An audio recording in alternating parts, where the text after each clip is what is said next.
I teach statistics in the doctoral program. I mean, all this stuff's just numbers. And one of the things we talk about is range, um, variance and range. And one of the examples that I give them is you go to the doctor and he says, "Oh, so we're going to have to take your whole leg off." And you're like, "Oh my God." They said, "Nah, just kidding. Just going to take your little toe off." But now, if you started out with, "I'm going to take your little toe off," it then, You feel really bad about it then, right? So what I do is the behavior is over the top. So when you get,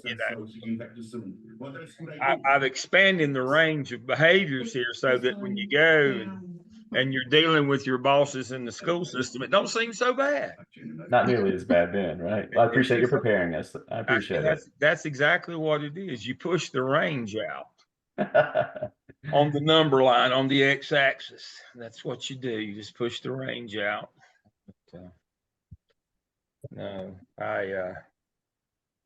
I wanted to ask you something real quickly. Something that you started with last time. I think you're responding to my stuff about the EC stuff and me attending the IP meeting. And is it both states? Is the law that the administrator is actually scripting the whole time? Because I have not not the seen that law. happen in our It's a schools. best practice Best now. Best practice. Some Okay. districts have a policy that Mhm. if you're in there, you got to be the one. They just call it taking notes. That you're supposed Right. you are the person of record for the Right. district. That's why they call you LEA representative. And you say, well, the EC people are taking notes. They take notes for a different reason. They are not the person that will be responsible if something goes wrong. And that's Right. why they call you the LEA rep. And that's why I said you're supposed to keep, I think the language of the law is an accurate account of the meeting. I believe Okay. that's what it says in the law. Now, the best way to do that, you're not allowed to record them because of privacy Right. concerns. And that's why I said I take notes all the time, but my notes are only for me. They're incomplete. And if we went to a court and they asked me something about them, I would have to say, well, I meant it to mean this. That's not good in court. That's why, just like legally, if you'll remember, well, you don't, you're not old enough, thank goodness. When we first started doing teacher observations, notes weren't good enough. We first started, we're doing notes. And they were like, no, that won't hold up Script. in a job action. When we go to court and we're trying to dismiss this teacher, notes won't get it done. They want it, and we had to learn the script, which basically is evidence for court, is what a script is. It's a much fuller version of what happened for the legal record, and that's what you're doing. You are the person of the legal record. Now, I've worked in 4 districts. 2 of them said you script. Now, 2 are the lower wealth districts that could barely find the building every day. They didn't know. But in civilization, where stuff matters, where you go to court on a regular basis for EC, you better have them things scripted. Otherwise, it's not admissible, and you will get thrashed. Right. Well, I tell you what, they talk to you ugly in court. You would think that it would be more professional. I'm telling you what, worst I've ever been talked to that one of us didn't carry a whipping home was in court.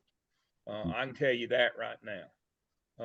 If you come in unprepared or don't have your stuff, or the people that you're there with are that way, ew. I used to have to go to court all the time with people in CMS. Oh, they'll talk to you something awful. I mean, I go back to my father, who died 11 years ago this month. But he told me something a long time ago that stuck with me my whole life. He said, son, you'll rarely be the smartest fella in the room, but you can always be the best prepared. That's up to you. It's got nothing to do with your ability. That's just hard work, getting after it. Sweat equity, as we call it now. Work ethic. You just get after it. And again, you go to an IEP meeting, and 29 times out of 30, never anything comes back on you. It's that 30th time that goes to court. And you weren't prepared. You didn't script. You're the LEA rep that represents, and they'll put you on the stand because you were in the meeting representing the district. That's what LEA rep means. And that's why I said took some awful verbal beatings over APs not scripted meetings in Charlotte Mecklenburg when they were told that's our policy. You'll script the meeting. And they'd go to the meeting and didn't remember what happened, just had incomplete notes. And the people there would argue, well, that's not what that meant. Now, when you write it down, it's you know, especially what people said, it's hard to deny that part. So that's a great question. That's a good one there. That's one of them, as we used to say in football, gird your loins. That's to protect yourself. Because folks will treat you terribly when you go to court, and that's another shame. Educators have lost a lot of respect and stature in the community, no more so than when you go to court. You are the bad guy when you go to court. I hate that. I absolutely hate it. We get no respect, and we take a terrible beating in court when we go.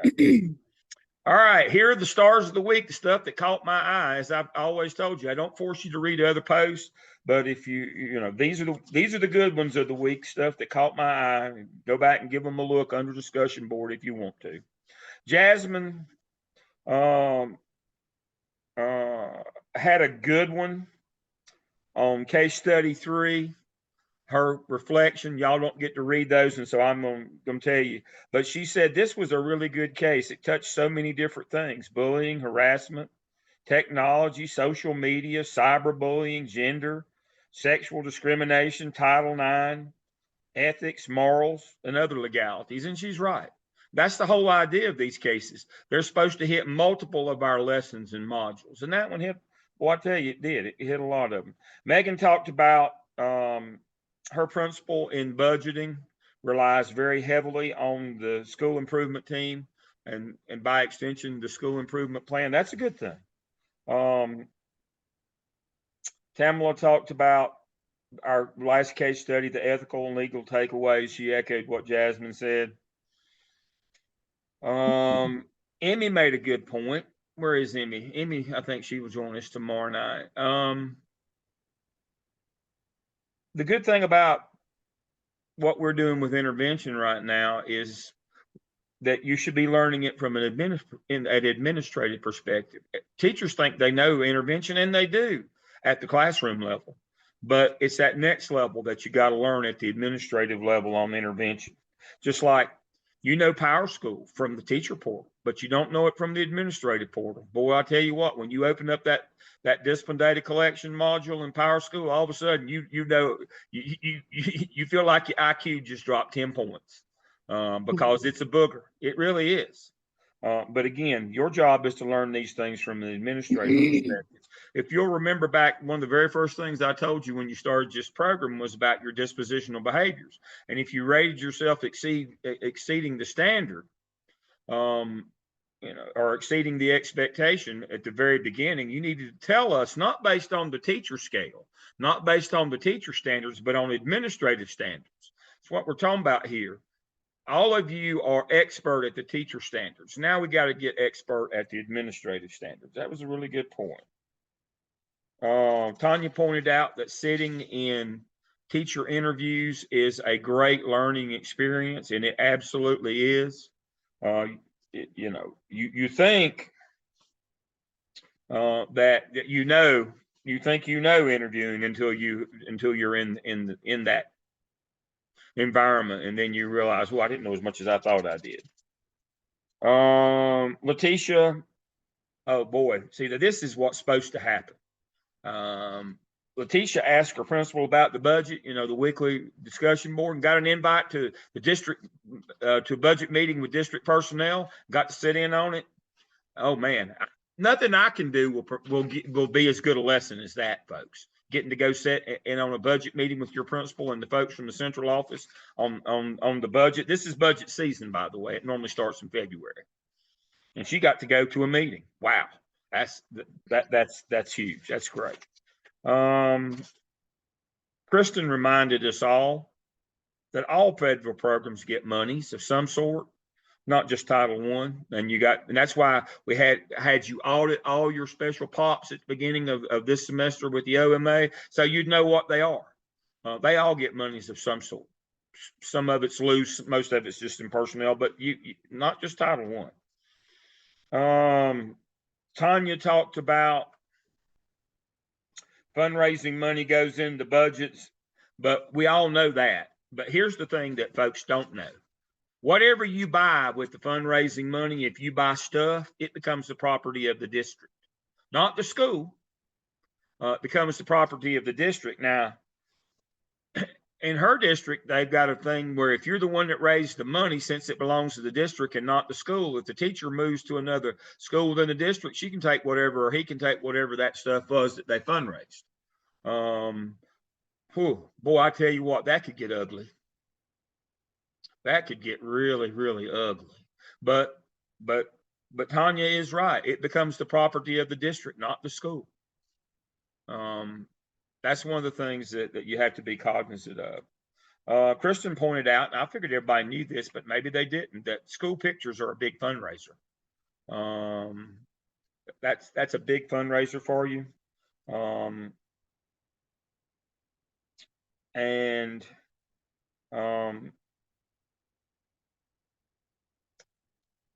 One of the things that I wanted to say about that is you got to be, even though school pictures are a normal thing, you got to be careful that you don't burn too much instructional time. And I'll talk about that one in a minute. It's a bad trade on the money. We know that if you don't use money, this year's budget, it disappears from next year. Kristen talked about the principal asks every year the teachers, what did they have in the budget this year that wasn't needed, so they can, instead of losing that money, is we buy something else with it. That is the form of zero-based budgeting. In zero-based budgeting, everybody's line item starts at zero every year.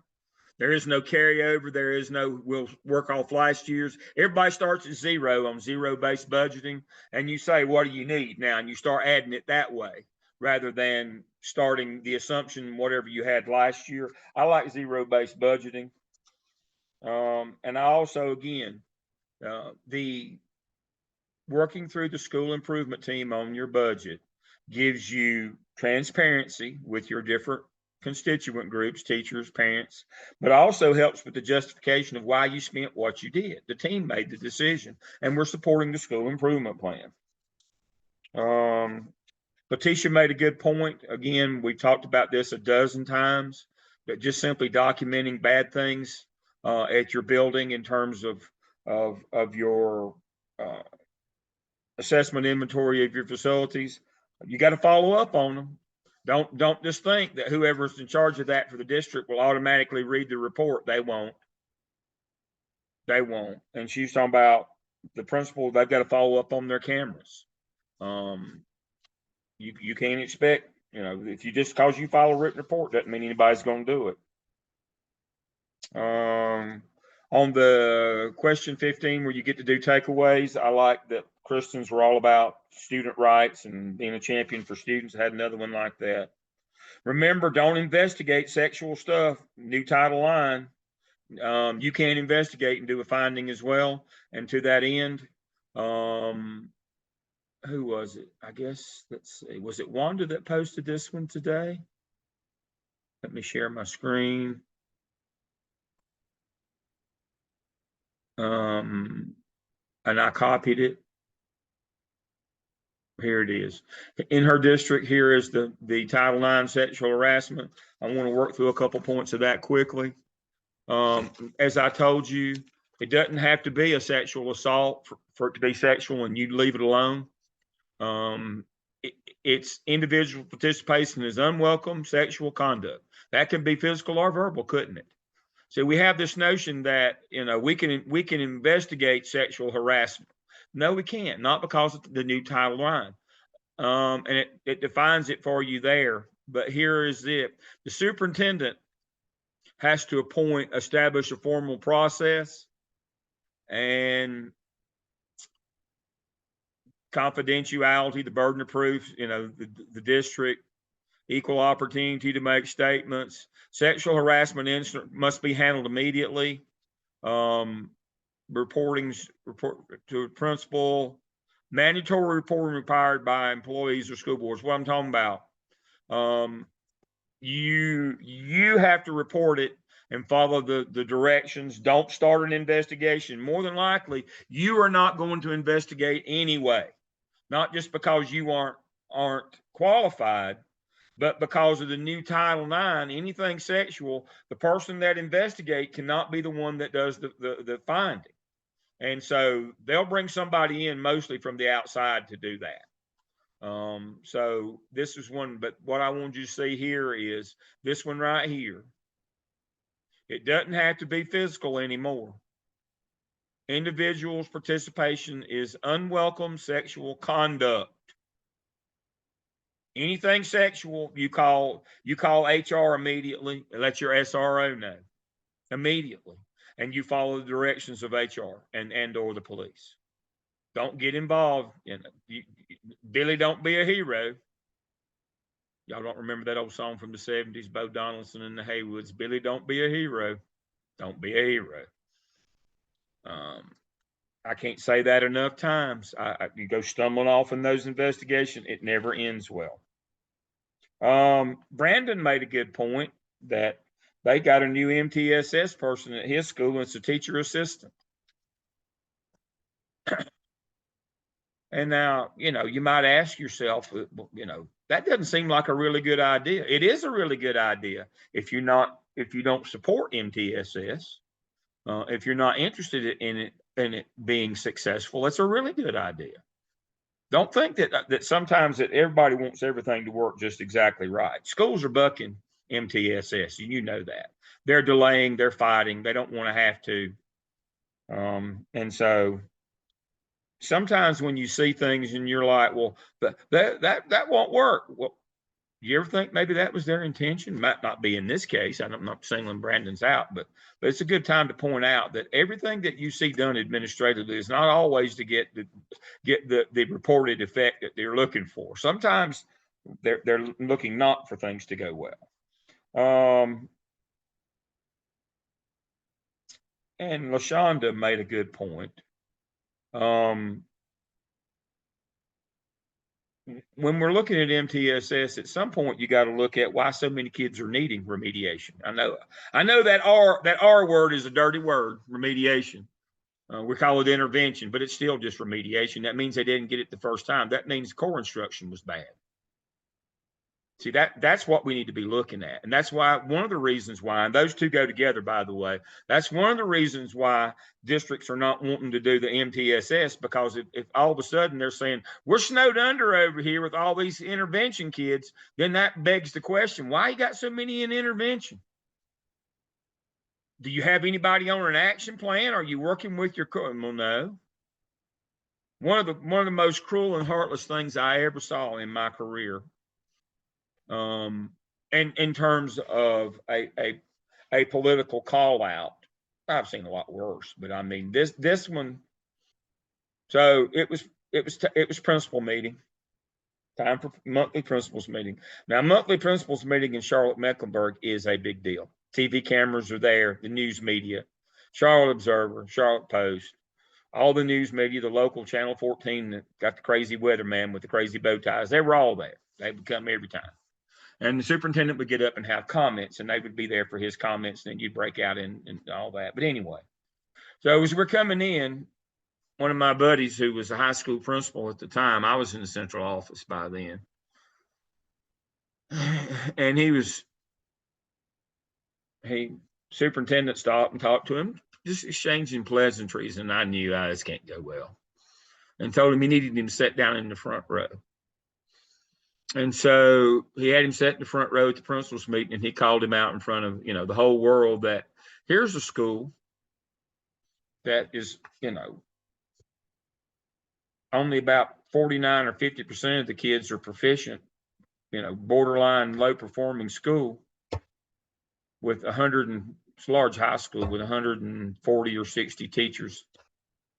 And not one of them was on an action plan for being a poor teacher. Not one. And of course, he moved him immediately. But the whole notion here is a lot of folks are not interested in intervention because it points out how bad core instruction really is, and that principals are not trying to improve instruction by building capacity in their building that they need, that kids deserve. It's too much work.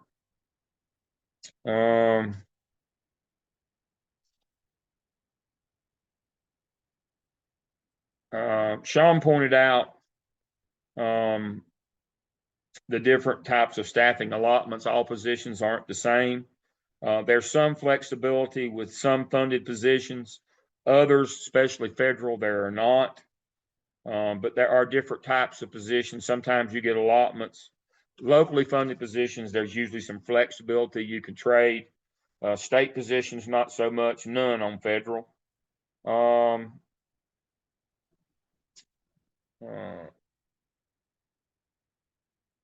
Tommy pointed out being knowledgeable about EAP is the right thing, or directing them to the right person because it shows caring and compassion on your part for your staff.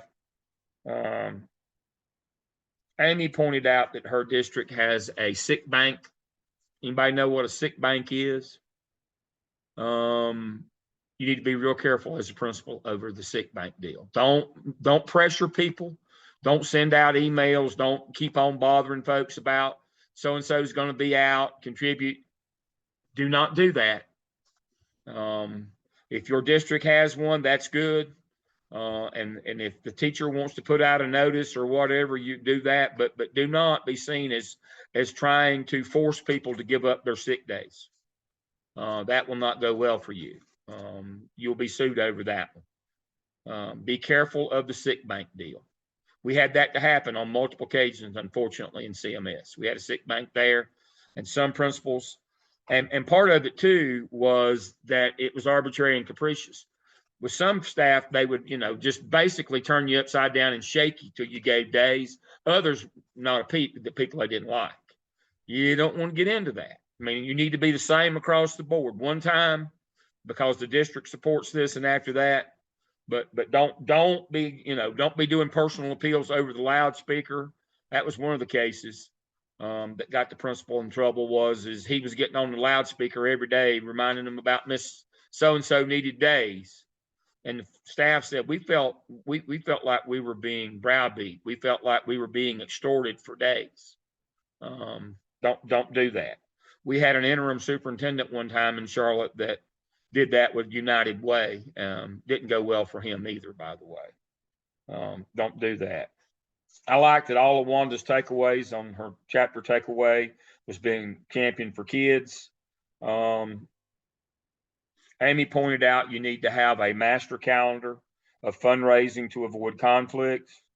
I already showed. And then the last thing I want to talk about before we get into our case study tonight, fundraising. We know that you don't do it during lunch because, it conflicts with our federal child nutrition program. They'll pull money from us. But another is the notion of classroom instruction or using teachers for fundraising. It's a real bad trade, folks. When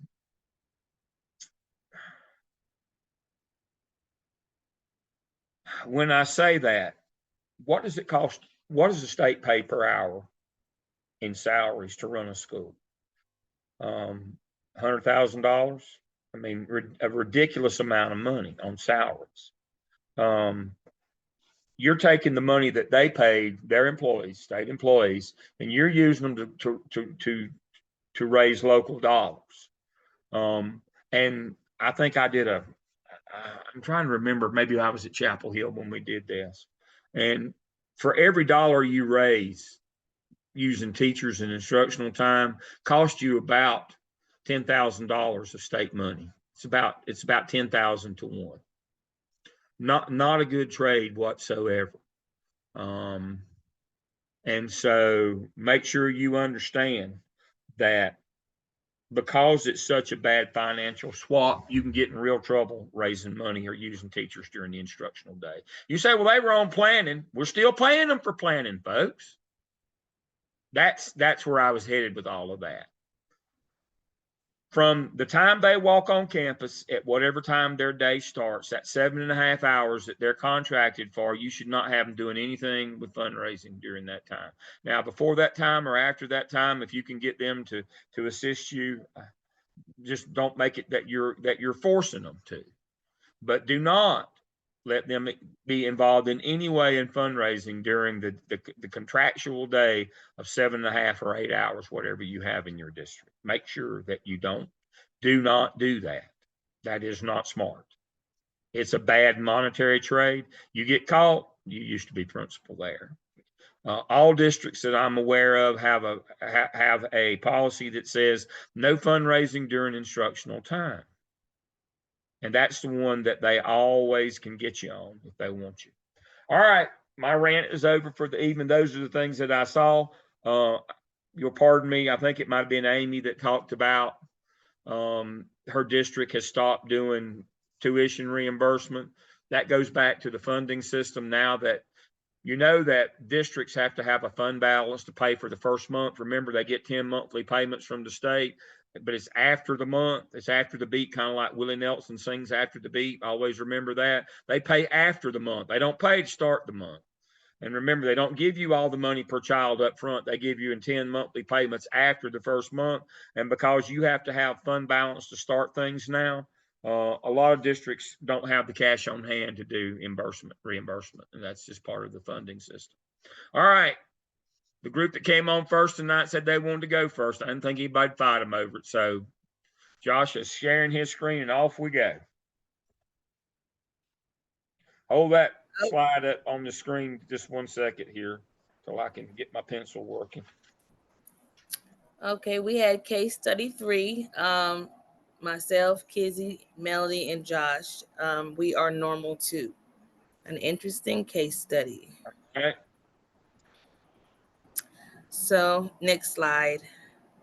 Once he's finished. Sorry. Okay. So I'm going to read a brief summary of the case overview.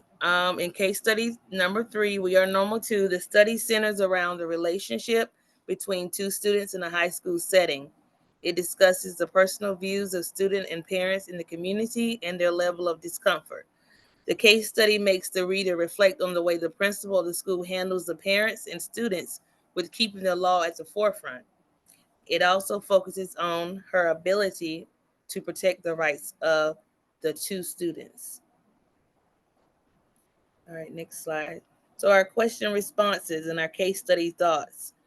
The first question was, would you consider Mary Lou's comments a veiled threat? Before Kizzy responds, I just want to give a brief definition of a veiled threat. Because, in the beginning, I was like, what is a veiled threat? So it's kind of new to me. So upon discovery, I discovered that a veiled threat is defined as a threat that is not openly or directly expressed, masked, disguised, hidden, obscure. So Kizzy, you want to take over with the question? Right. So I said that the principal may not have intended the threat to be, intended it to be a threat, but when she told the parents she urged the parents to speak sense into the kids, it came off the wrong way.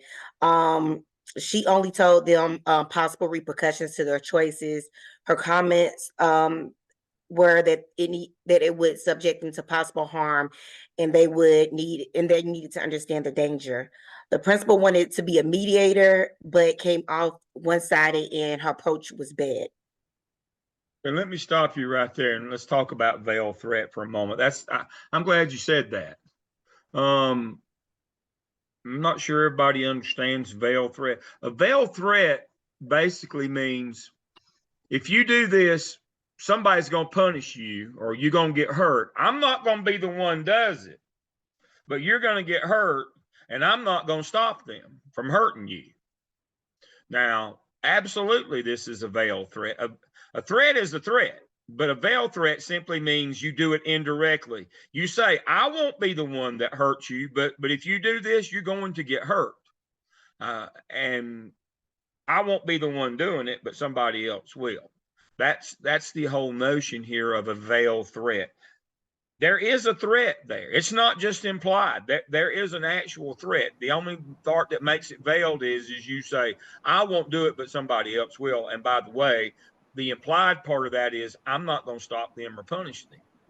I'm going to let them do this to you.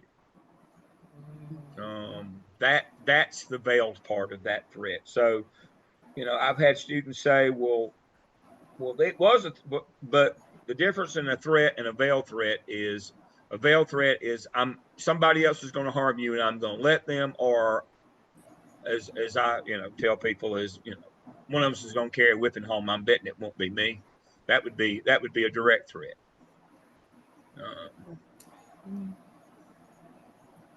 Okay, we'll go to the next slide. All right. What are Mary Lou's responsibilities under the law? I'm sorry, y'all. She needs to clearly communicate to the students and parents the school policies concerning symbolic expression. I felt like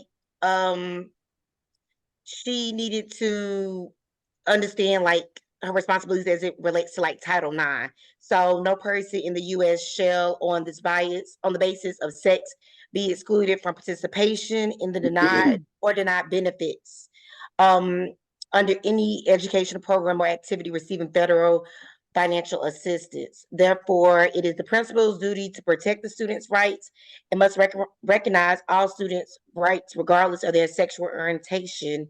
So she wasn't really freeing them of, discrimination and freeing them from harassment, like the veiled threat. Like it just kept going left, even though seemed like she was helping them. It wasn't giving that impression. The Tinker versus Damone. Students have the right to freedom of expression. A student's behavior cannot interfere with classwork, cause significant disruptions, or violate the rights of others. Designed to stop defendants from disciplining students for speaking out disagreeable opinions.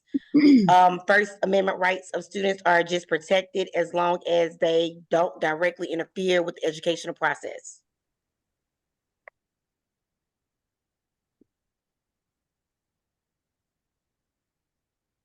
The next slide was the question, how should Mary Lou respond to the concerns of Jerry and Cindy Hudson? She should make sure that the Hudson family is aware of the school's policies regarding the freedom of expression of its students, inform parents in writing about the policy if necessary, and in order to try to preserve the school climate, pay attention to the Hudson side of the story, and do not ignore their opinions. But at the same time, remind the Hudsons that all students are expected to abide by school rules, including those pertaining to public shows of affection, and that the school would not accept any students' inappropriate or indecent behavior. All right. Jerry and Cindy Hudson. Are either one of them Jimmy or Willie's parent? Okay. Can you be talking to Jerry and Cindy about Jimmy and Willie, according to FERPA or Parent Bill of Rights? I don't think so. No. Nope. What about Jerry and Cindy? Aren't they cyberbullying, bullying, threatening? I believe I'd ask them to leave and call the resource officer and make a report on them for communicating threats. I mean, you can't let parents come in and break the law too. Remember disciplinary data reporting? Sometimes the perpetrator is the perpetrator always of a crime or an infraction? Are they always just only a student? No, sometimes it's teachers. Sometimes it's parents. That's why UB unacceptable behavior communicating threats has a general statute code behind it. That's for adults that come in and break the law. That's exactly what that is in the code in North Carolina for. Is for people like this. When they come in and start communicating threats about what they're going to do, you're supposed to end the conversation and inform the resource officer at that point. But you definitely can't talk to them about Jimmy and Willie. Oh, I see. But all the stuff that they're stirring up, I mean, They're not doing veil threats. They're doing threats. They're out of control. Oh, You got to call the resource officer on them. You can't be a party to that. You cannot be a party to hearing, underage kids being threatened by adults. mm. This happens a lot. This is how kids end up getting hurt. Parent gets on the bus and slaps somebody or does something crazy like that. That happens every week somewhere.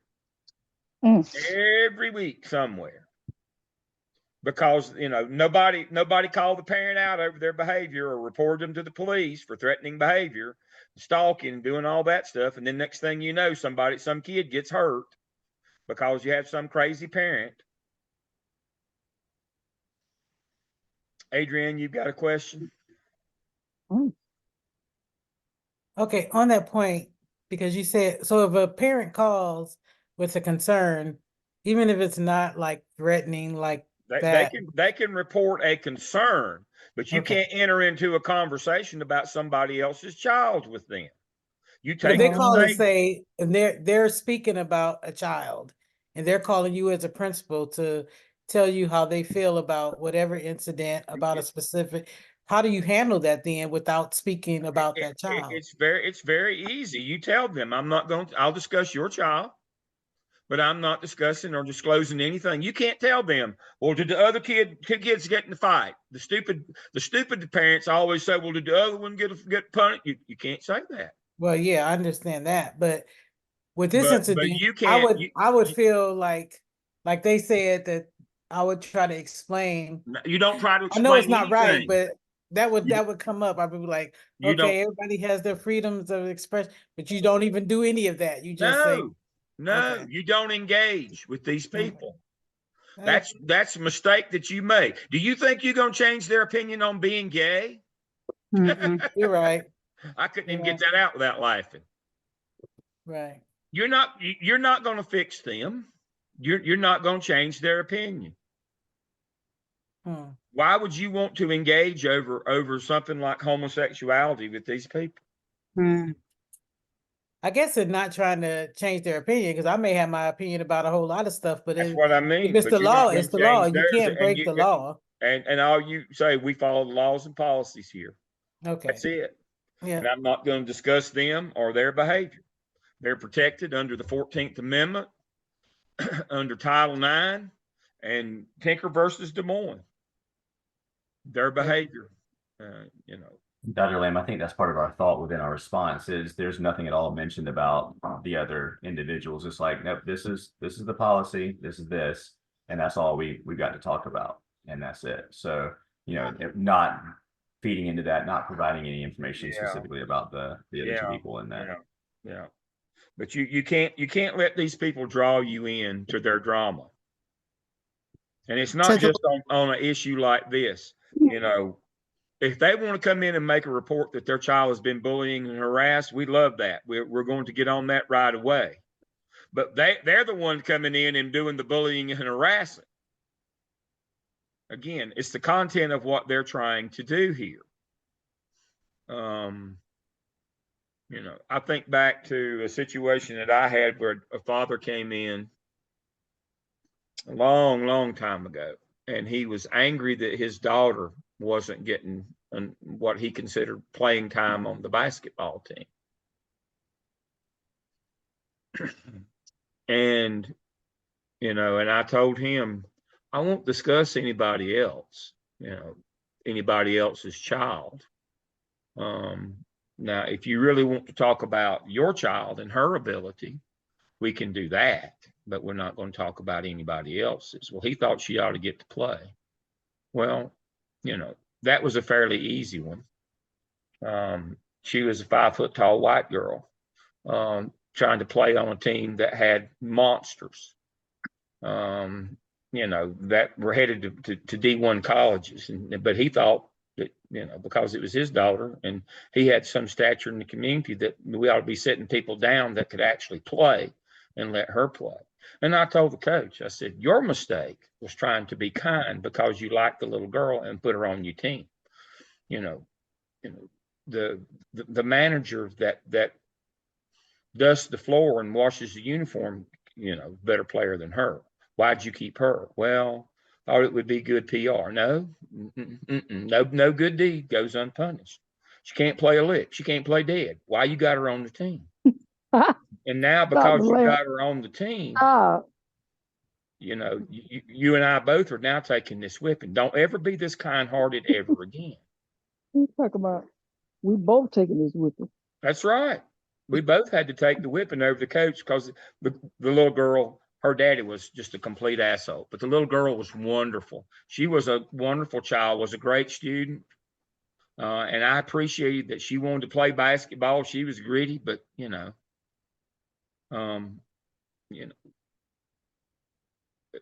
everything in life is not for everybody. One of the things that when we do the crash course for the EDCI ladies, one of the things we tell them is that, in curriculum, they're such nice people, but administrators have to be more rational and more reasonable and more pragmatic. I tell them all the time, I wanted to be a ballerina or a jockey. It just wasn't in the cards for me. That sometimes you have to recognize your limitations. As we always used to say in football, the little girl, I remember her name to this day, Ashley Walkup. And that was in 1985. So that'd be 40 years ago this year, that little girl. Her name was Ashley Walkup, and she was a fine little girl. But as we said in football, she's small, but she is slow. Oh, my Lord. And we had some kids on that team who could absolutely play. If we lined up every girl in the school from the basketball team down to the end, she would have been, let's say there was 400 girls in that school. Talent-wise, she was probably 350, 375 talent-wise. I mean, we didn't do, the coach didn't do himself any favor. And so, I had to explain to that father, no. She gets to play some, but we're not going to talk about anybody else's child, but she may hit a growth spurt here. Who knows? It's possible. But she doesn't have the ability to beat anybody else out on the team for minutes. That facts are facts. Now, parents aren't going to want to hear that. But what you can't do is do something stupid like go tell the coach, I want you to play her half the time. This ain't the rec league. And then you alienate the entire community because you're playing favorites. She hadn't earned any playing time. She's the best kid on the team. She works hard. That's all well and good. But, last time I looked, the team that scores the most is the one that wins.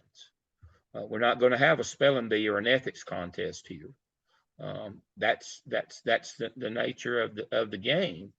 One of my favorite stories, again, a North Meck story, was East Meck was playing at North Meck and they were just getting waxed. East Meck was just getting waxed by North Meck.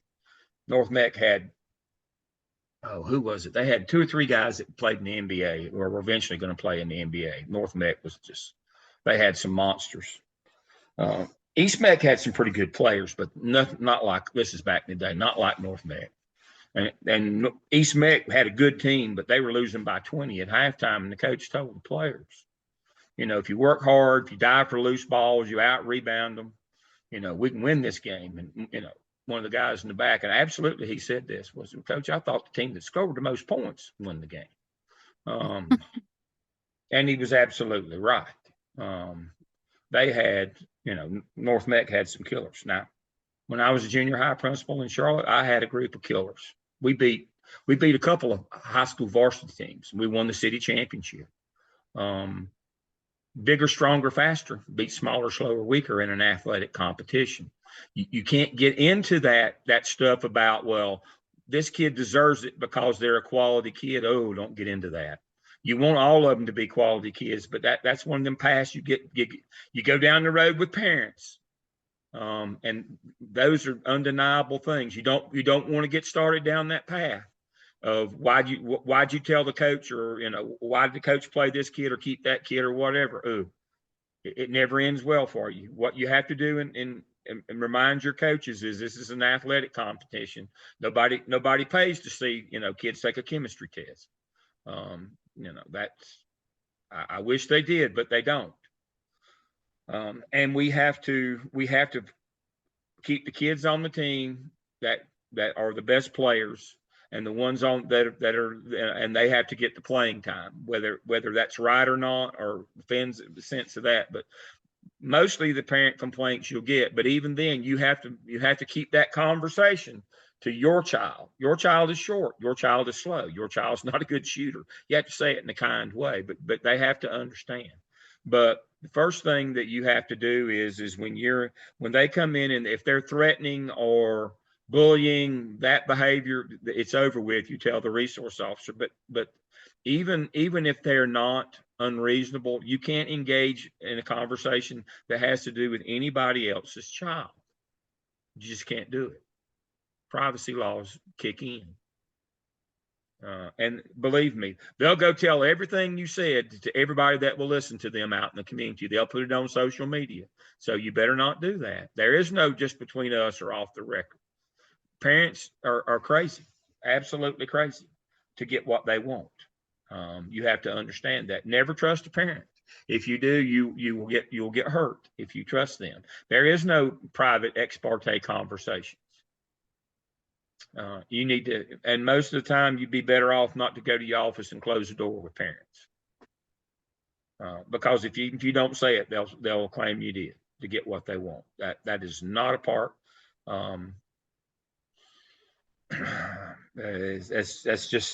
That's just modern times, folks. All right, next slide. Okay, I had the next slide as well, and this was the question. Excuse me. Should Mary Lou allow Jimmy and Willie to attend the prom as a couple? Sorry, I moved my slide. And it said yes, they should be allowed to attend the prom. The Equal Protection Clause under the 14th Amendment states that schools must treat everyone equally. And in the Frick versus Lynch case in 1980, the courts ruled that excuse me, existing free speech doctrine protected gay and lesbian students' rights to attend their proms with same-sex dates of their choice. And in Tinker versus Des Moines case in 1969, the Supreme Court ruling cemented students' rights to free speech in public schools. By not allowing Jimmy and Willie to attend the prom, the ruling, these rulings would be violated, and it would be against the law.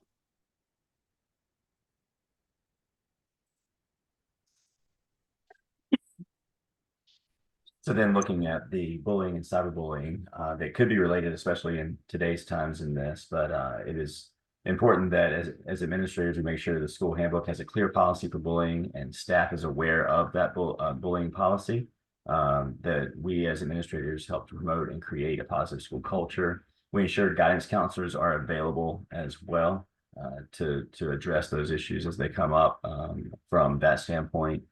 We document who we spoke to throughout the inquiries and with whom you discussed the matter as well. Word selection is important. Use appropriate language and tone, maintain composure and professionalism. And one of the most important things is to address any claims of bullying or cyberbullying immediately, and don't postpone it, and verify that you comprehend the district policy. And in our text, the author wrote, there are situations where off-campus behavior causes enough disruption or invades the rights of others where principals may be forced to take action. So anytime that the educational environment is disrupted or could be disrupted, it is the job of the administrator at that point to address things that even if they don't occur during the school day or with a school device, it's important that administrators handle that. Tamala, you want to talk about the ethical Yes, paradigms? thank you. Yes, I was on mute. Then we identified the 4 ethical paradigms as it relates to this case. With justice, upholding the law and protecting each student's constitutional rights are the principal's duties in light of justice and equity. As it relates to care, the principal demonstrated care and concern by listening to the views and opinions of all those affected, but ultimately must abide by the law in the decision making. For critique, the principal must employ her power to make a decision that is unbiased and not based on social opinions and perceptions. And for profession, the principal's primary duties include upholding each student's rights and serving as an ethical role model for behavior that serves all student interests, and not succumb to the pressure of just one group of stakeholders. It's a job of the principal to keep all stakeholders in mind. Our final thoughts as we kind of wrap up, or just to summarize those 4 questions. The principal made veiled threats that infringe on Jimmy and Willie's First Amendment rights of free speech. The principal is responsible for communicating to students and parents school policies and protecting the students under her care. The principal should listen to the Hudson family, but also assure that they're aware of the school's policies and make sure that that's communicated in writing if necessary. And the principal should allow Jimmy and Willie to attend the prom while assuring the safety of the couple. The Equal Protection Clause under the 14th Amendment states schools must treat everyone equally. And then finally, from our text, attempting to create a balance between allowing students to freely express themselves against the obligation to maintain an orderly environment is not easy for administrators. And so I appreciated that. I thought that kind of encapsulated the case that we had here in front of us. But you can stop your share now. Excellent job. It's usually not the students who get bent out of shape, it's their parents on things like this. I had a lot of gay kids when I was in Charlotte, same sex at the prom, not a problem. I noticed recently they had a one night return of Cosmos Cafe when the Pterodactyl Club closed down in the 70s. The drag show, the drag race went to Cosmos, and it was there. And I think they've been closed for 20 years, and they did one of those one night comeback kind of things recently. But I mean, that was part of the culture in Charlotte ever since. I mean, from the beginning of time. I told you I had a boy in high school that wore a dress. You know, the only people got upset was the girls because he was wearing dresses shorter than I'd let them wear. So I'd make him go and put on a longer dress. And so I can't say always it's the parents, but most of the time it's the parents. Now, I told you I teach statistics in the doctoral program. Talk about range, variance. We talk about outliers, that are, so you can't and the tails of the curve can never touch the x-axis. So what I'm talking about, you can't say always or never on either end, but most of the time it's the parents, it's not the kids. And most of the time, if you see kids engaged in bullying and aggressive behaviors, they learned it from their parents. So don't think that if I have the parents in, that I can talk sense into them or they'll see my point of view. They will not. They're dumber and meaner than their kids in most cases. Again, there's exceptions, but the exception proves the rule. So if you've got kids that are bullying and cyberbullying, their parents are there. They're involved with them too. They're not going to see your perspective or your point, or they're not going to believe that their kid is ever wrong. So trying to talk to them is not going to help you. The underlying part of this case that you need to make sure you understand is antecedent behaviors. The principal did not stop Jimmy and Willie's public displays of affection. The kids in the building probably didn't care, but their parents got all inflamed. And so you got to stop the PDAs. The little things become the big things. Even if they don't lead to sexual assaults, they lead to things like this. You got to stop them from everybody. And then the last thing you need to point out is heckler's veto. Heckler's veto is when the loudest and stupidest get their way. If you come to the prom, I'll beat you up. Well, principals, you've got to punish the kid who says I'll beat you up if you come to the prom, not say you're going to get beat up, because that's a veiled threat, but you're letting them have their way. You can't abridge one kid's right so the other gets to have his way. He has no right to keep anybody else from coming to the prom. If he wants to come, fine. Follow the rules and come to the prom, but you can't keep somebody else's kid. So heckler's veto is the loudest and the stupidest getting their way because they're threatening behavior, and as an organization or an institution, you're letting them get their way. You're letting them take other people's rights. You have to stop the loudest and the stupidest. You can't allow heckler's veto. And in this case, that's exactly what was going on here. And then this notion of talking sense to kids. I mean, that would be, I mean, it's not like saying, you know, Jimmy and Willie, y'all are smoking, wait till after school to smoke. I mean, I'm not even sure that there's consensus in the medical community about, you know, are you born gay or do you, I mean, but I don't think it's something you can just quit or decide to change just because you want to, or you can put off for a little while. Now, you could ask them to wait till after school to exhibit the behaviors that they are, but not, you know, but you should have got in front of that to start with. I mean, you ask all kids, wait till after school to exhibit those behaviors. You know, that public display of affection business. But remember, heckler's veto. Cyberbullying and bullying is not just the province of students. Parents do it too. Don't let them come to school and bring it to you.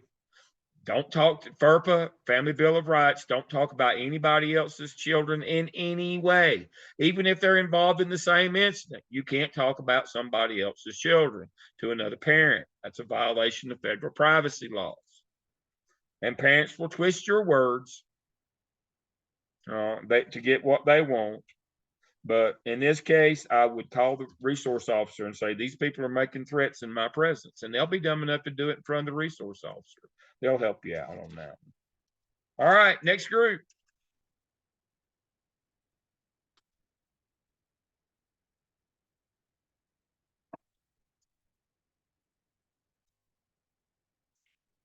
Excellent job. All right. Need me to stop my share on my video so you can share. Who's trying to share? Anybody?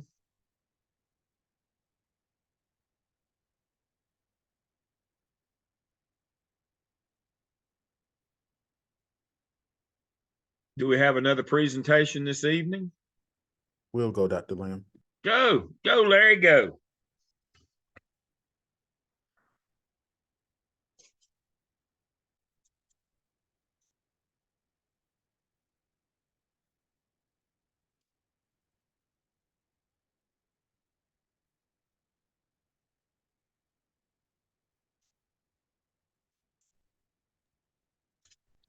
We did case study number 3. I am Larry Richardson, along with Adrian Stokes King and Brandon Reeves.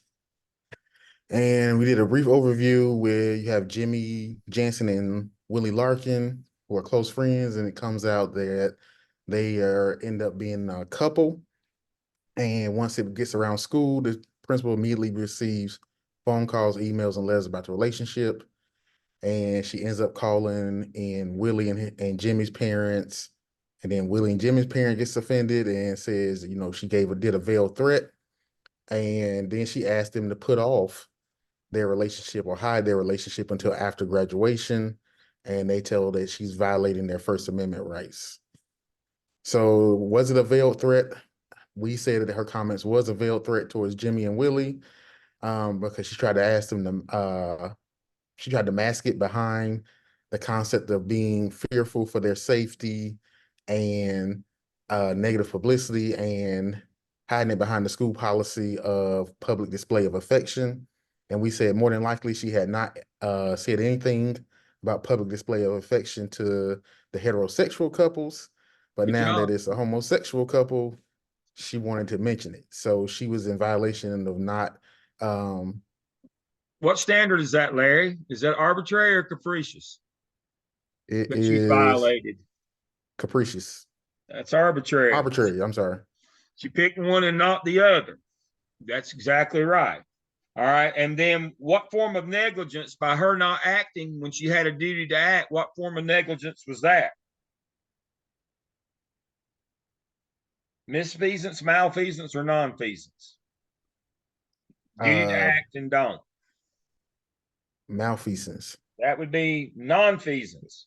Nonfeasance. Yeah, she did not act. Yeah. Now there's some malfeasance in this one. But this is the underlying problem with this is it starts with nonfeasance. She had a duty to act to stop the PDA. She didn't. They got out of control, and then she wanted to. Now she, again, as Larry pointed out, only the gay kids, so that would be arbitrary. And then how she got here was, the law of antecedent behaviors. You let the little things, you ignore them. Had a duty to act, didn't. Now it's gotten out of control. So now she wants to act, but that's now arbitrary. She's not acting against anybody else. She's only acting against Jimmy and Willie now. So you see how this thing gets down the line here. It just gets worse and worse. It started out with negligence, a duty to act, didn't do it, got out of control. Now all of a sudden, she's violating their civil rights by being arbitrary. It only gets worse.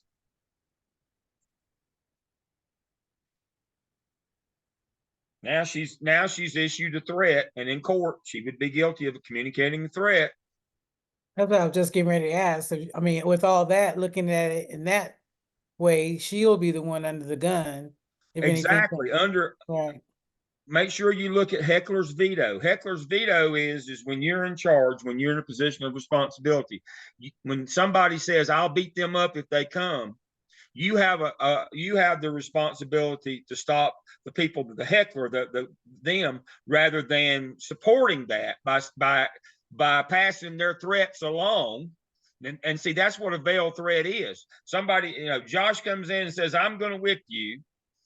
I'm gonna whip him next time I see him. And then Adrienne comes to me and said he's gonna whip you the next time he sees you. You better not come.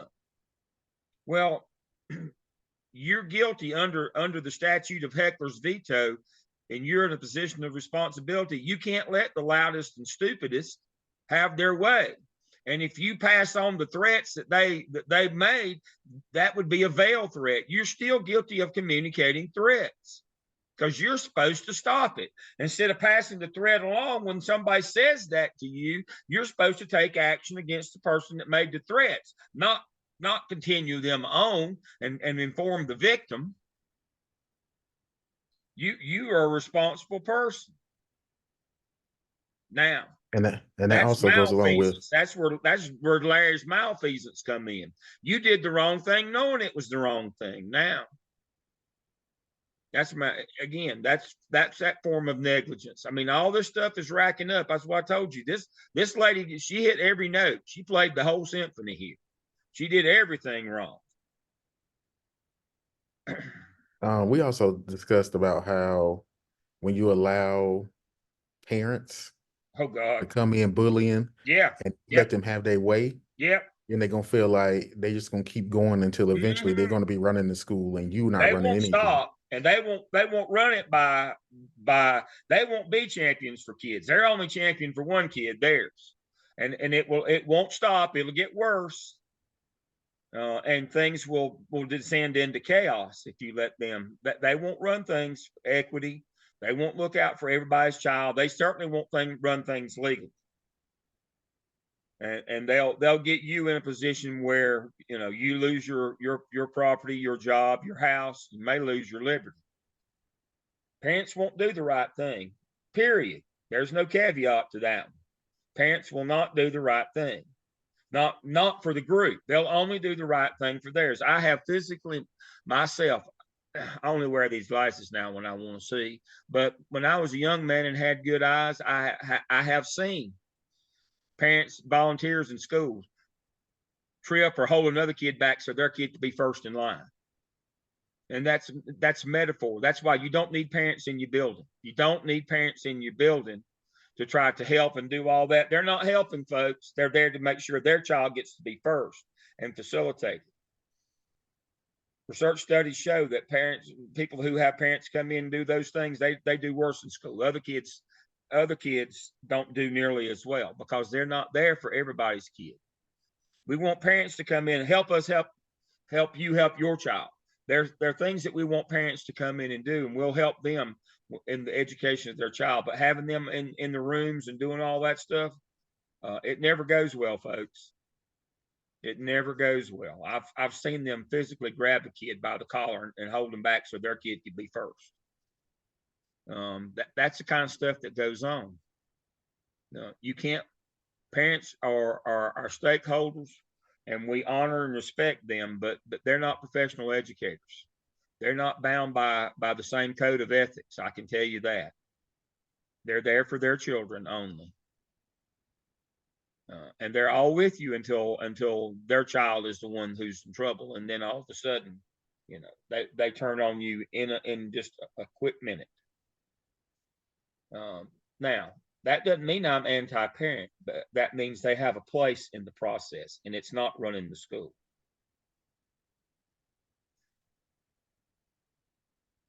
So we said the responsibility of the principal under the law was she has the responsibility to create a safe learning environment for all students and to act in locus parentis and keep all students safe, which she's not doing. She also has a responsibility to uphold Title IX, which states that students of the LGBTQ community are protected from being bullied, harassed, whether at school, on school grounds, on field trips, or at any school-sponsored event.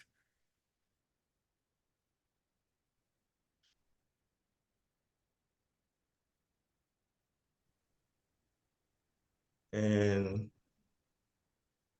the response to Jerry and Sandy says Mary Lou's response should be her telling Jerry and Cindy that Jimmy and Willie are protected under the Title IX, and she will make sure that they are protected and will not be bullied into violating Jimmy and Willie's rights under the federal law of Title IX. That Title IX protects them.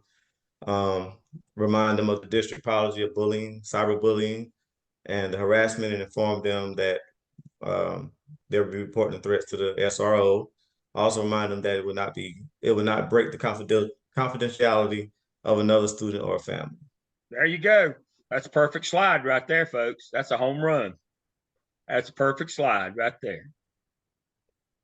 And as far as being allowed to go to the prom, Mary Lou, they should be allowed to go to the prom, protected under the Title IX law, and cannot be barred from school-sponsored events. So no discrimination.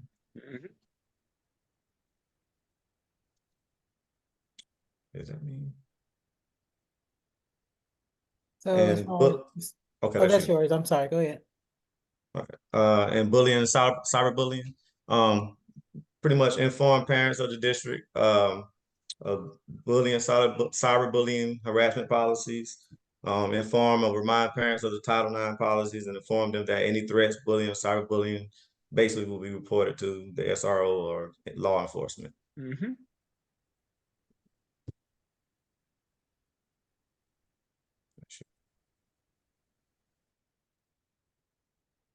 Okay, so under the paradigms, we thought that under justice, justice was shown due to her urging students, was not shown because she was urging the students to hide who they were, which she should not be doing. Everybody has equal rights under the law, the ninth. And critique. Mary Lou has the right to, has to make a decision that is not seen as being biased. So she's going to use her power as the principal, but she also has to make sure that she's looking out for the best interest of all involved and not using bias for a specific group. Which again, we've already said that she was doing that by not saying anything originally as far as the other kids, maybe walking down the hall holding hands or whatever. But now that Jimmy and Willie is doing it, that she's making a bigger deal out of it. Showing care by bringing Jimmy and Willie and their parents in and informing them of the threats that has happened. I think even though, I mean, I don't know exactly, that's the reason why I was asking the question earlier. How far do you go with that? If you hear that the threats are being made, because we had a conversation while we were doing this about, okay, so we let them come because they have the right to come to the prom, but how do we protect them if all these people are threatening them, and even people from the outside, not just students, parents and all that. How do we protect them? Once we report it to the SRO, do they then give us extra security for the prom?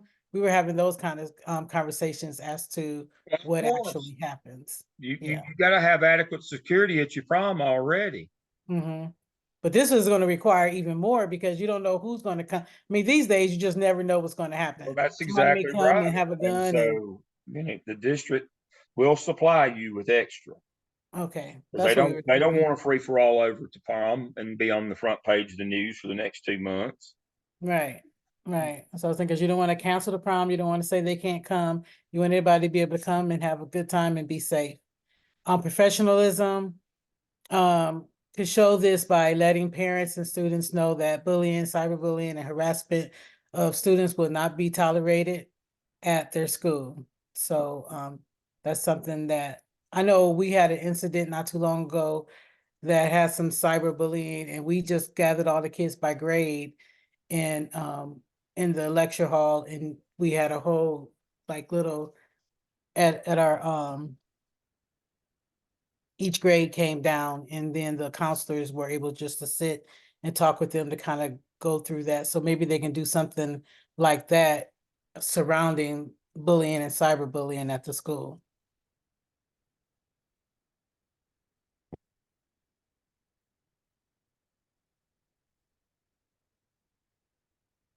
All right. I'll tell a quick story and then I have the pop quiz question for y'all. The quick story is the Berlin Wall fell at the end of the year in 1989. We had a lot of immigrants come from Eastern European countries, that the former Soviet countries. We had a lot of immigrants to the United States. When I was in Charlotte, we had a large Hmong population. That was the previous flood of immigrants after Vietnam War. We relocated those hill tribes, the Hmongs. A lot of them came to Charlotte, came to North Carolina. And we had the same group brought in a lot of the folks from the former Soviet bloc countries, Moldova, Georgia, Ukraine, some of those. But anyway, and this is metaphor, is what I'm trying to get to. You got to protect the rights of all kids. It always won't be gay kids or LGBTQ kids. Any group of kids like this is what you've got to protect.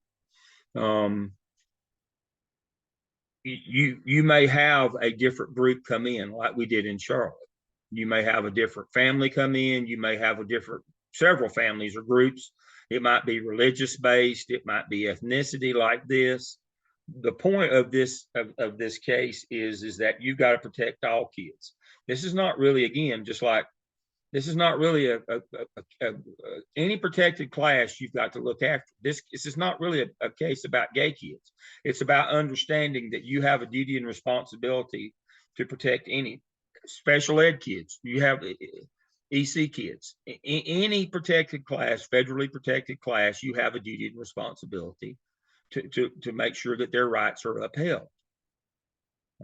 If they're being singled out for abuse or bullying, you have to stop that. Again, it's not just a case about gay kids. I mean, don't make the mistake of thinking this is about LGBTQ. This is not. It's about federally protected status.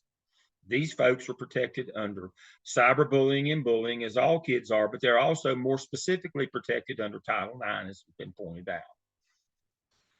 So understanding that this case is not just a small case about one protected class. It's about how you have to treat all protected class of students. All right, so your question is this. Also buried in this case study is that Jimmy and Willie want to start a gay lesbian alliance, a club at school. Do you let them do that? Yes or no? Yes. Yes. All right. Now, all schools districts have remember when early on in the OMA, you had to find your master schedule, your duty roster, and your supervision schedule, right? Master schedule is who teaches what, where, and when. Duty roster is during the day. Bus duty, hall duty, cafeteria duty, etc. supervision schedule is after school activities, right? Including the prom. You have to have adequate supervision at that. If you need to bring in extra police, you know, that extra security, that's not a problem. So my question is,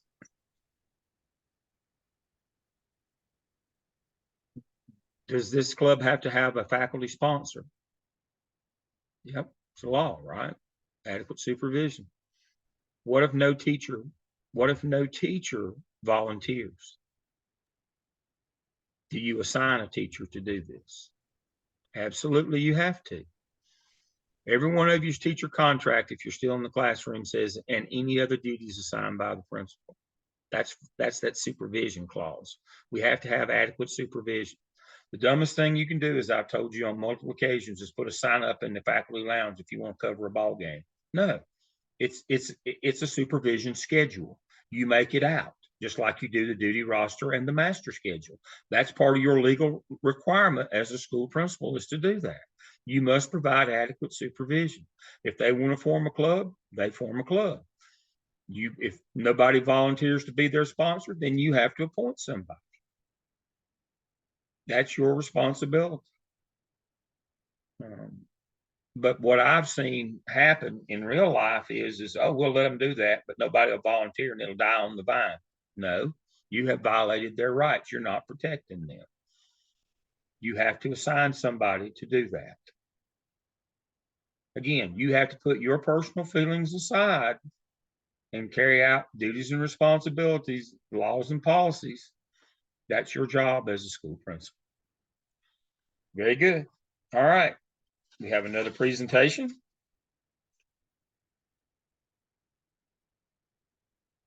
Is that everybody that's with us tonight has been on a presentation? I think so. Well, we already did ours, so. Yep, Right. I know We did y'all ours last week. They did theirs last week, so they're good to go. Their team members. I thought that was everybody tonight. So in the end,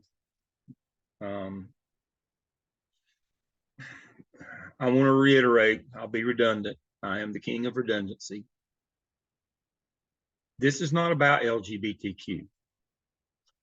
This case is about nonfeasance, negligence on the grounds of nonfeasance, misfeasance, malfeasance, nonfeasance. It's about heckler's veto. Don't let the loudest and the stupidest. It's about parents. It's about FERPA. Can't talk about other people's parents. Parents can bully and cyberbully as well. You should report that to the officer. But overarching the whole thing, the supervision schedule, you have a responsibility to supervise after school activities. But the overarching is every protected class, whether they're gay, whether they're 504, whether they're EC, whether they're Title I, doesn't matter. Every protected class that has a federally protected status, you have to make sure that their rights are being upheld. That's the whole notion of this case. We could have had EC kids. We could have had CTE kids. We could have had Title I kids. Just understand that all your special populations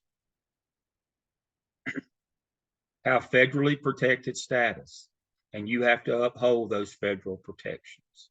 All those 6 special pops that are in your school, you have to be most specific to make sure that their rights are being upheld, because they have extra protections under federal law. And this group has protections under federal Title IX. They are a protected group as well. All right. Before we close out tonight, can anybody else think of any special pops that I haven't mentioned tonight? I might have missed one. Anybody else that has special protections under federal law? There's one more out there that I have mentioned. When we talked about EC last week, children that are in level 2 or above in MTSS are considered to be in process and have the same rights as EC, and so they're a protected status as well. Don't forget that one. That's why you got to keep up with head counts and do all that stuff. Is if they are receiving services, which is level 2 or above on the MTSS tier, then they have the same rights as EC kids. And so you have to understand and know that whatever EC kids get, they would get if they're receiving services. Okay. I think that'll do us. Anybody have anything now? I'm done with my part. Y'all did a great job as usual. Anybody have anything for the good of the group? I just have a question. Yes. So the EC kids and LGBTQ and all that, they are protected, but those rights are for all students, correct? Yes. But so what if, just devil's advocate, what about the parents that say, okay, you're violating my rights by upholding their rights? No, that's not possible. They don't have any rights to discriminate against anybody else. You're just offending their sensibilities. That's different than violating federal law. Just because they don't like it doesn't mean that anything's been violated. Okay. Yeah. You know, I just wanted to throw that out there because that's what people say. Well, but you're violating my rights. No, like, no, okay, you don't have right, any. look, You don't what right have do any you have rights to do that? Yeah. You don't have the right not to be offended. I mean, if you're offended, that's on you. You know, I tell people all the time, it's probably not the right thing to say. Is people have the right to do whatever they want to do as long as I don't have to watch. Now, if we made you watch, that's a different story. And that's why we go back to that PDA. That's how this all got out of control, is other people were made to see that. And we should have stopped that. That's exactly right.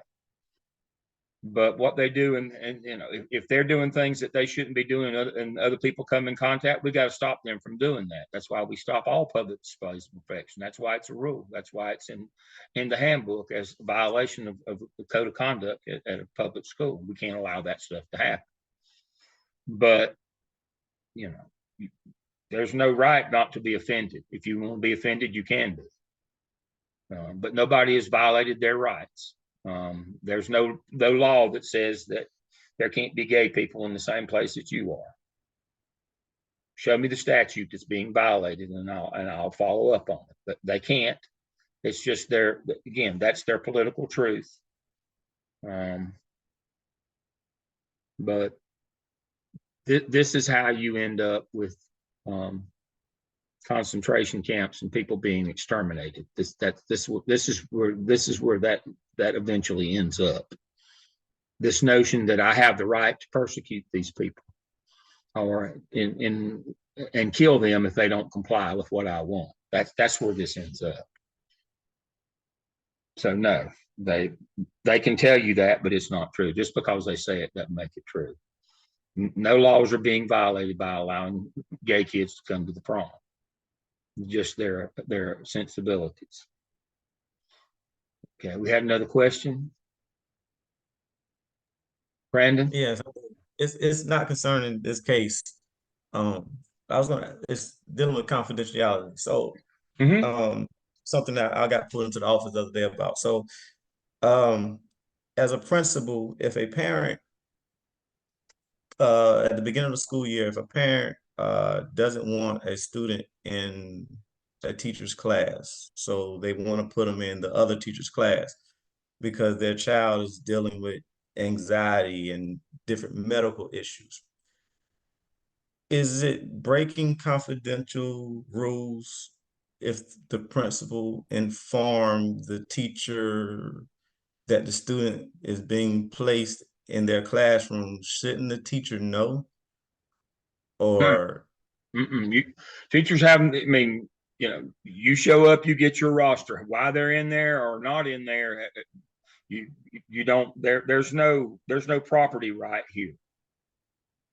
okay. You know, you work for the district, you teach whoever's that's in your room, period. And there's no right to know why a kid is or isn't in your room. Well, if there's an IEP in place, then you know all that stuff.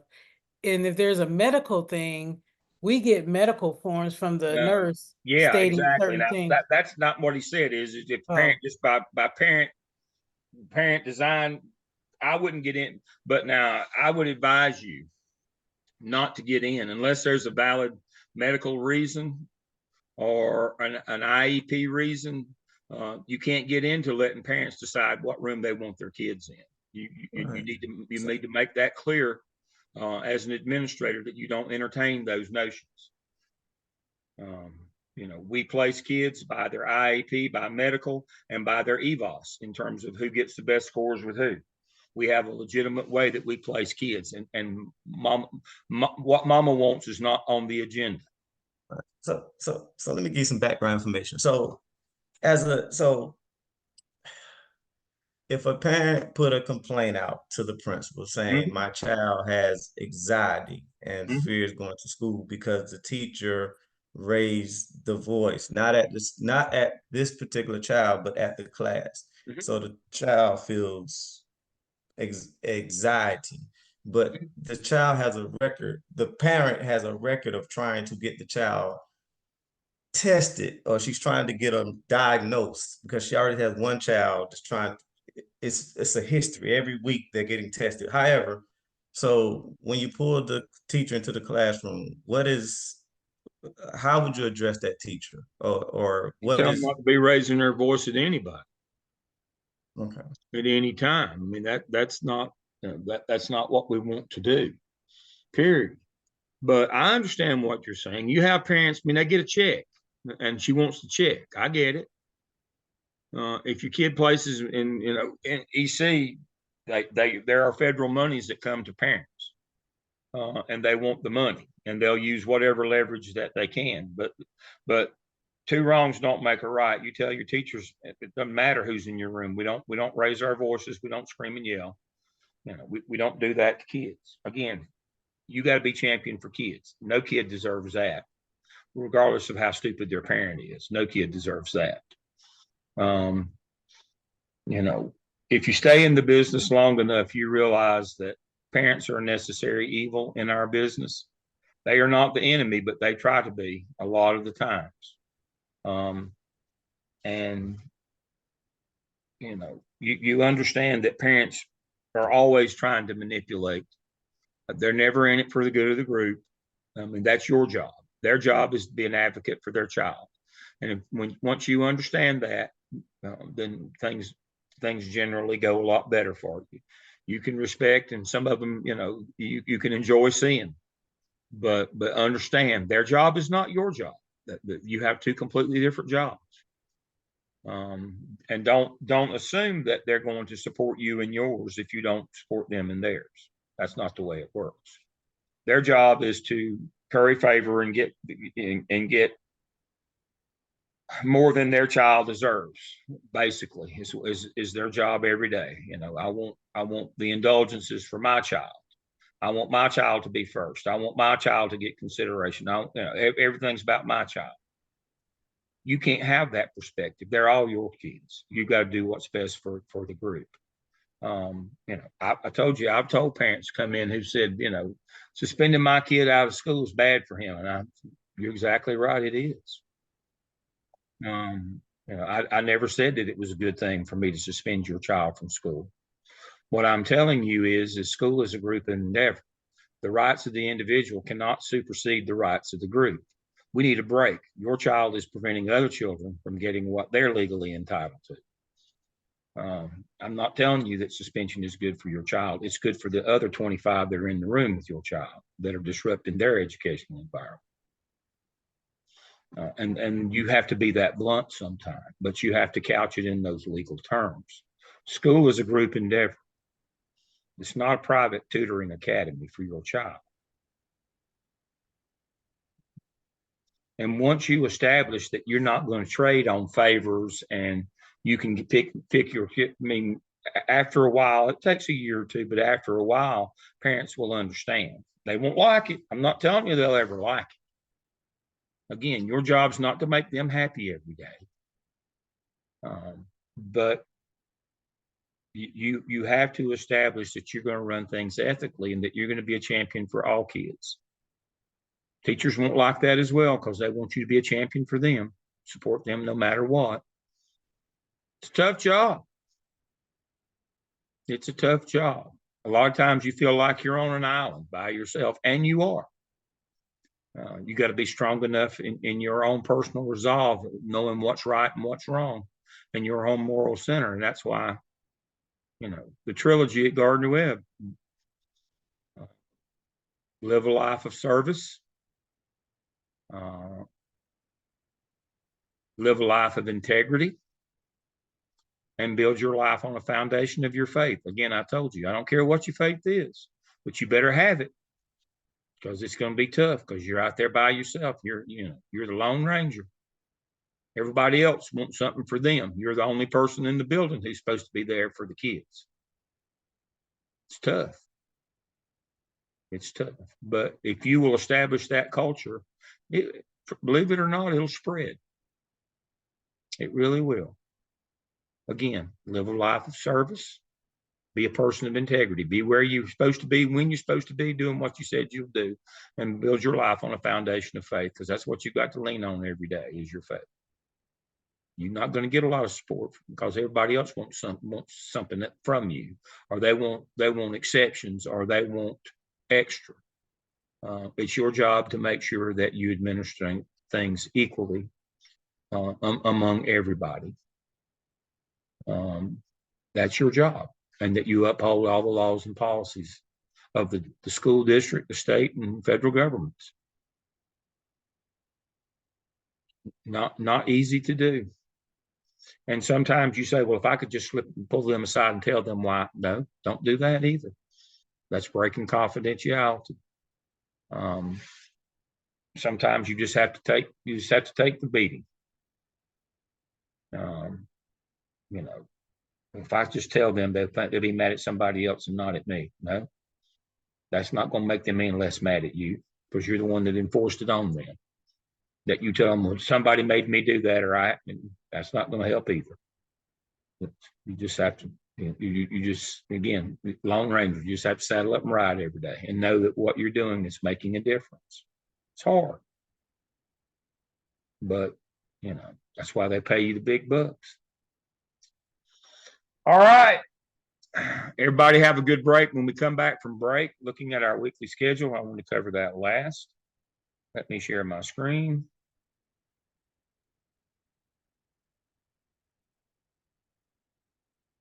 As you can see, we've made it through the first half of the course. So we will not have class next week. We have spring break. When we come back, we'll be doing HR, but I will also cover the CAP for those of you who are finishing up the skip, so you can get a jump on it. I'll cover the CAP, and we'll talk about putting your artifacts in your task stream competency folio. We'll cover those two things when we get back from the break. CAP, artifact folio, and then we'll cover HR. All right, everybody good? Know where we are? I'm pleased with your work. I look today, all 30 in this class have more than half their points for the semester, so everybody's on track. I didn't have to file any academic care notices if anybody's behind, so I'm appreciative of that, and thank you for that. So everybody have a good break. I'll see you in 2 weeks. Be safe. Everybody have a good evening. Thank you.